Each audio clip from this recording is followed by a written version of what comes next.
Ano ka nagkaroon ng 25 million? Talunan ka. Kahit sa dami ng talo ko sa buhay, meron pa ring winning part yan. Marami rin pong times na na-scam ako. Meron din na nagbayad ako, tapos na-block na ako. Nalooban na rin ng store ko. Nanakawan. Pinasok na rin po. Na-discover ako ng isang manager. Pinasok niya ako sa isang boy group. Yun po yung The Ones. Natapos na rin kontra ko with Viva. Di na ako nag-renew. Tapos bumutok yung The Ones. Naiwan ako. Ano yung pakiramdam na bakit sila sikat ako hindi? May regrets ka. Sana tinuloy ko na lang pala. Parang hindi ako dinadapuan ng swerte sa buhay. Ano tumatakbo sa utak mo na? I wanted to give up. Seeking consistency. Doon po nagsimula lahat ng pagbabago sa buhay ko. All welcome the original, the drummer, Daniel Rafael. From being a loser to winner mentality. Yes, it's the mindset of not giving up. Ang ganda ng store mo tsaka yung mga item mo, napakamamahal. Bakit bumibili pa rin ang tao sa'yo? Because of the brand, sa kayong storya. Anong masasabi mo ngayon na talunan, ngayon multi-millionaire na?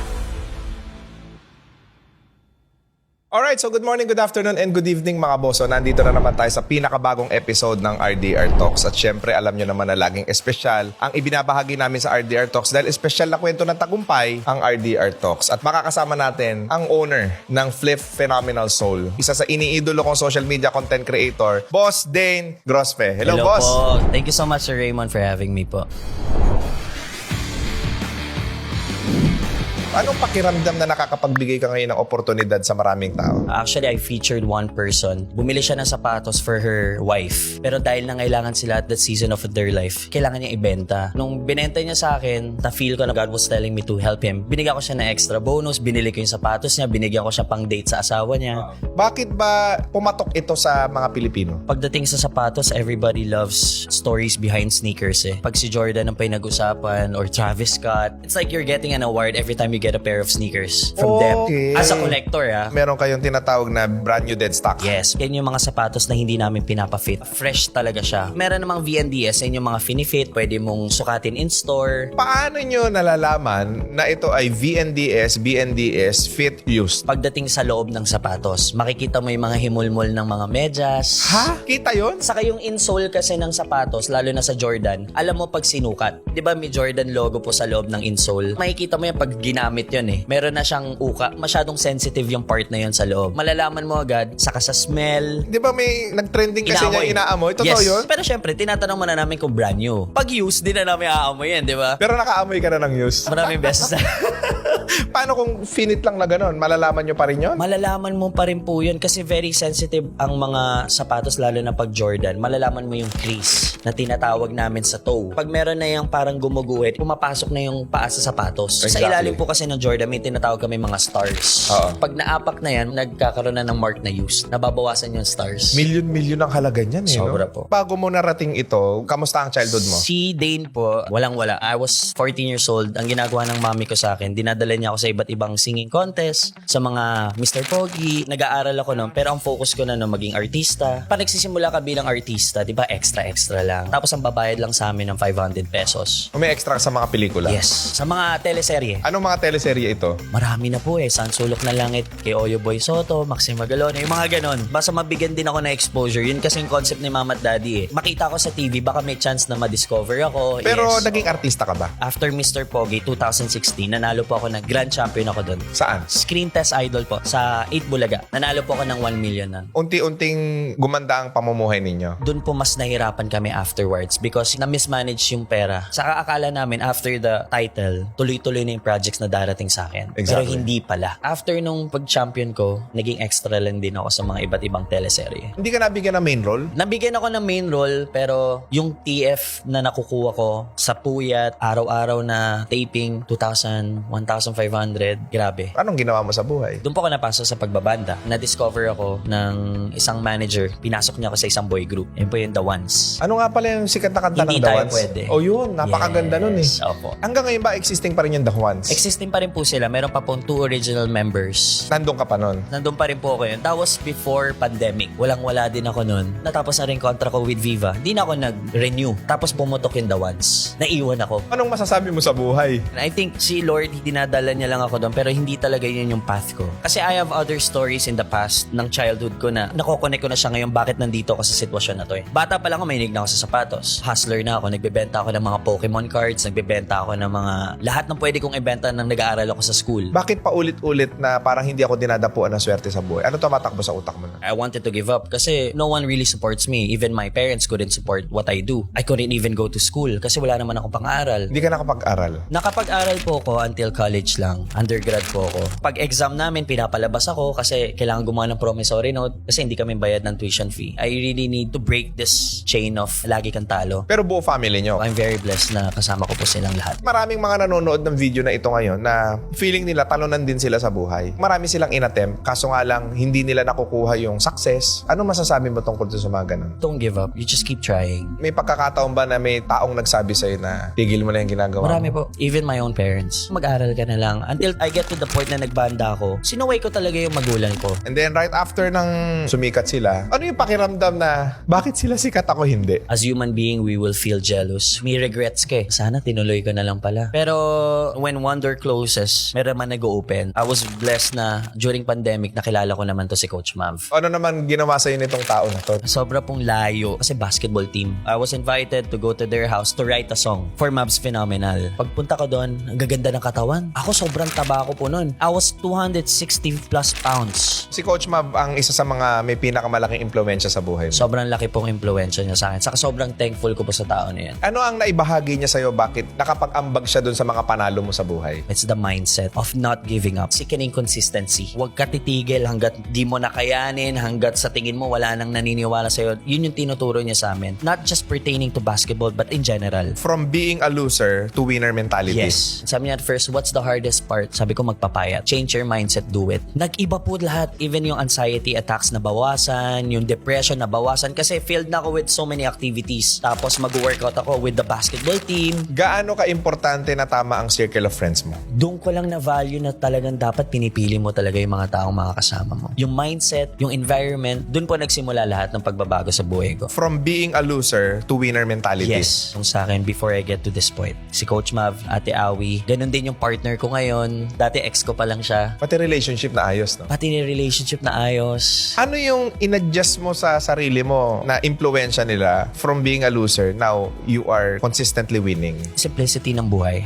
Before, pag may pera ka, pag may gusto kang bilhin, bibilin mo agad eh. When I met all these people na nasa Mavs na may pangarap sa buhay, sobrang Yes. simple lang ng buhay po nila. Matulog, kumain, mag-basketball, kumita ng konti. In-adapt ko rin yun. Whatever na nagigain ko sa social media, inipon ko yun. Until nagkaroon ako ng fun to start itong sapatos. Habang nagpapapayat ako. Nag-unfold yung opportunity na why not gawin kong negosyo to? Trinay ko lang po siya with 50,000 pesos capital. I bought sneakers na naka-off in less than 1 hour. Lahat ng binili ko na yun, pinost ko sa IG ko, sold out. Magkano per pair ang kita mo? 500 pesos, 1,000 pesos. Tapos may medyas pa akong binili. 300 pesos ang profit ko. Everything na nakuha ko doon, nire-invest ko ulit. Bili ako ulit ng gamit. Mabibili naman nila ito sa mga Nike store. Bakit bumibili pa rin ang tao sa'yo? Because of the brand, saka yung storya. Ginawa mong content. Yes. Pinakita mo talaga kung saan ka bumibili. Alam din nila magkano ko nabili, pero binibili nila. Sinusuportahan nila yung ginagawa ko. Daily vlogs po ako sa YouTube. Kahit ang views ko lang ng 20,000, 30,000, nabebenta ko lahat ng sapatos na binibili ko. Anong mga pair yun?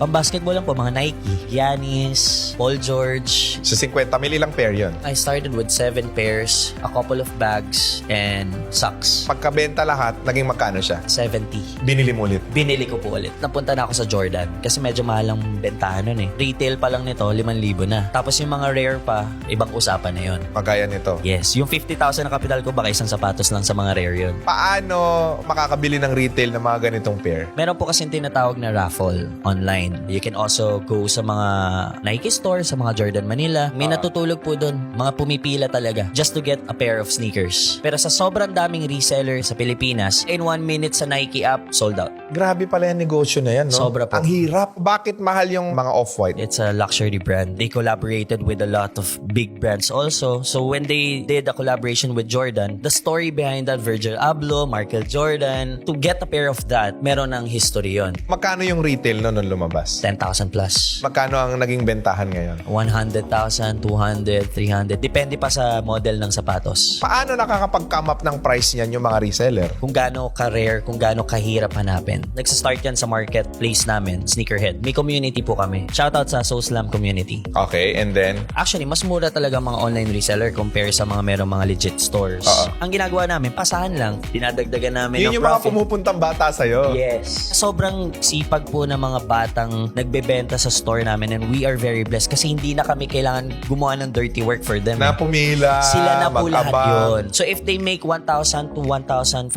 profit per pair, sobrang thankful na nila. Online pa lang to. Wala pang Online pa rin physical po yung store. Instagram. Nung nilabas ko na siya, I think I have a 500,000. Ilang buwan? 3 months. 3 months lang? Less than 3 months po. Sabi ko, kailangan ko ng store. So kumuha ko ng parang 15 square meters. Saan? Tangdang Sora lang din. Anong pakiramdam nung bubuksan mo na yung first store mo? Sobrang kabado ko po nun. Kasi may overhead na eh. Kailangan ko na siyang seryosohin talaga everyday. Tapos I met one person, he wanted to invest. So nag-invest siya sa akin. He gave me 500,000. Bumili na ako ng mga rare sneakers. Paano ka nakakasiguro na hindi ka malulugi sa mga items na bibilin mo? Marami na po akong times na nabentahan ng peke. Yun po kasi yung mga time na wala pa akong experience. Bumili ako galing sa probinsya. Pagdating ng sapatos sa akin peke, meron din na nagbayad ako tapos na-block na ako. Marami rin po times na na-scam ako. Mga magkano? 600,000 to 700,000 pesos. Nalooban na rin ng store ko. Nanakawan. Pinasok na rin po. Matibay ka lang talaga. Actually, before ako manakawan, after 6 to 8 months, nag-move ako to a bigger store. Pag move ko dun sa bigger store, a couple of months lang pinasok agad yan. Yung Mavs no, nasa Pampanga na. Tinawagan po ako ng security guard. Sabi niya, boss, pinasok yung store mo. Winasok yung ganito, ganyan. Gumuho na naman yung mundo ko. From Pampanga, I was driving, going to Quezon City. I was crying. Sabi ko, Lord, bakit ganito yung nangyari? Pagdating ko po dun, I was very blessed. Ang kinuha lang sa akin dun, relos at pera.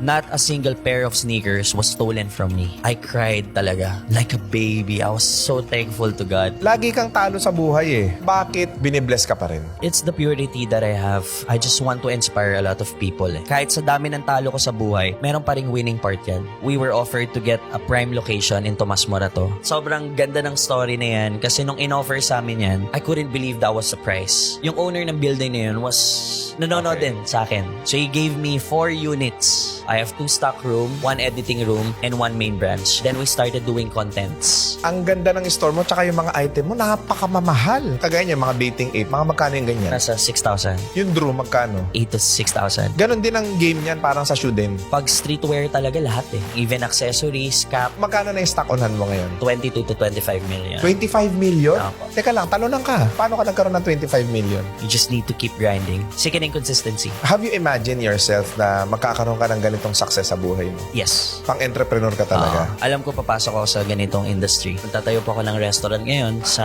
Marikina. It's called Turning Tides. It's a coffee, restaurant, and bar. Ang yaman mo na din, no? Reinvesting the profits. Yun lang naman siya. Bakit hindi mo enjoyin yung kinikita mo? Nai-enjoy ko naman po siya in a different perspective.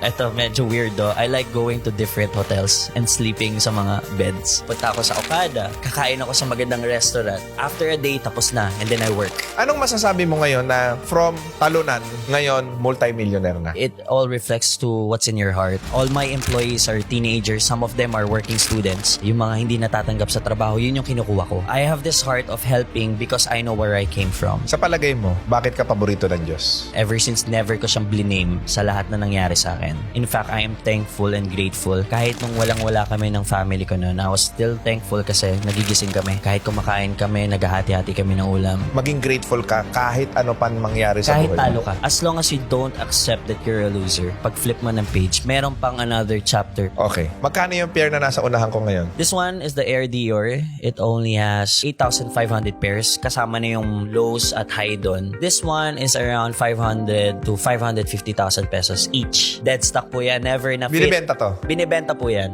Magkano binibenta? 550. Mahal, no? Marami pa po. Meron pa po tinatawag na friends and family. Yan po yung mga nilalabas na mga rapper. Meron ka doon? Meron dumaan sa akin pero binenta ko agad. Ano yun? Travis Scott po. Mahirap mag-keep ng ganun eh. Masyado mataas yung kapital. Jordan for Manila, meron ka nun? Meron din po ako na nabenta ko na rin. Magkano yun? I bought my Jordan 4 Manila 750. I sold it for 1.2, 1.3 million. Ang laki ng tubo, kalahating milyon. Opo. Yung Louis Vuitton, may nakita ako milyon eh. Meron ka nun? Wala po ako na. Yung brown po yung original, 10 million po yun eh. Hype na sapatos yan, no? Mahal pa sa bahay. Meron pa nga po mga pairs na 25 million. Yung mga Back to the Future. Bukod sa shoes, meron pa mga bags. Mga Supreme Rimowa. Mga collaboration. Meron ka rin nun? Meron din po. Yung maleta na Supreme, magkano yun? 700,000. Meron na ba sa inyong bumili ng sapatos, sinoli niya dahil fake? 100% po. Wala po kami yung binibentang fake sa store namin. Ngayon ngayon po, dahil legit na yung store, meron na rin kami integrity na parang, okay, bago namin bayaran yung sapatos nyo, padala nyo muna sa Natuto amin. ka na sa buhay. Dadaan muna yan ng legit checking before we pay it. Saan mo gusto pa mag-expand ng business? Restaurant. Meron din po akong binibuild na business ngayon with a dentist. Meron din akong friend, si Solar Boy. We're gonna put up our own tattoo shop. What I wanna do right now is I wanna get specialists from different industry and I just wanna fund it. Paano pag natalo ka ulit? Okay lang po. Try until malaman mo kung ano talaga yung para sa'yo. Maraming salamat sa Thank you so pag-unlock sa much. aking imbitasyon. No? Baka may gusto kang batiin, pasalamatan. So, page mo, shoutout mo rin. Kung meron kayong mga store na pwedeng mapuntahan sa Quezon City or Las Piñas, meron tayong store dyan. Punta lang kayo sa Instagram and Facebook natin, Flip Phenomenal Soul. And also, we have a website. It's flipphenomenalsoul.com. Available na rin guys yung shoe wipes natin. Ang price lang po nito per piece is only 6 pesos. What else? Yun din gross pay natin. We just reached 500,000 followers. Maraming salamat po sa inyong lahat. Marami tayong mga blessings na papunta dyan. Mga giveaways natin. Mga sapatos. Alright. Sa lahat na nanood, please do not forget to click that notification bell para lagi kayong updated sa ating mga future videos. And also do not forget to follow us on Facebook, TikTok, and Instagram. At available na rin po ang mga contents ni Boss RDR sa Spotify. Muli, maraming salamat sa inyo mga boss at magkita-kita tayo sa susunod na episode ng RDR Talks. God bless sa inyong lahat.